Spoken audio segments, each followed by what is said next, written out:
Hello everyone, welcome to our channel. Telugu రాష్ట్రాల్లో మారినటువంటి వాతావరణ పరిస్థితులు, భారీగా పెరిగినటువంటి ఉష్ణోగ్రతలు, రానున్నటువంటి 2 రోజుల తర్వాత కురనున్నటువంటి వర్షాలు, వివరాల్లోకి వెళ్దాం. ఏ జిల్లాలో వర్షాలు పడితే తెలుసుకునే ముందు మీరు ఇంకా మన ఛానల్ కనుక సబ్స్క్రైబ్ చేయనట్లయితే వెంటనే సబ్స్క్రైబ్ చేసి పక్కన ఉన్న బెల్ ఐకాన్ కూడా క్లిక్ చేసేయండి. ఇక లేట్ చేయకుండా వివరాల్లో కనుక వెళ్ళినట్లయితే 2 తెలుగు రాష్ట్రాల్లోనూ వాతావరణ పరిస్థితులు పూర్తి స్థాయిలో మారాయి. ముఖ్యంగా ఉత్తరాంధ్ర జిల్లాల్లో కూడా ఈరోజు ఉష్ణోగ్రతలు పెరిగాయి. బంగాళాఖాతంలో ఏర్పడినటువంటి ఉపరితల ఆవర్తన ద్రోణి క్రమక్రమంగా బలపడుతుంది. దీని ప్రభావంతో తెలుగు రాష్ట్రాల్లో వర్షాలు నమోదయ్యే అవకాశాలు ఉన్నాయని హైదరాబాద్, అమరావతి వాతావరణ కేంద్రం వెల్లడించింది.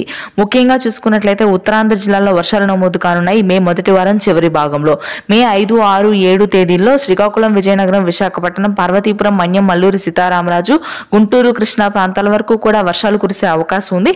ఉభయ గోదావరి జిల్లాలో కూడా మోస్తరు వర్షాలు కురుస్తాయి రానున్నటువంటి 2 రోజుల తరువాత.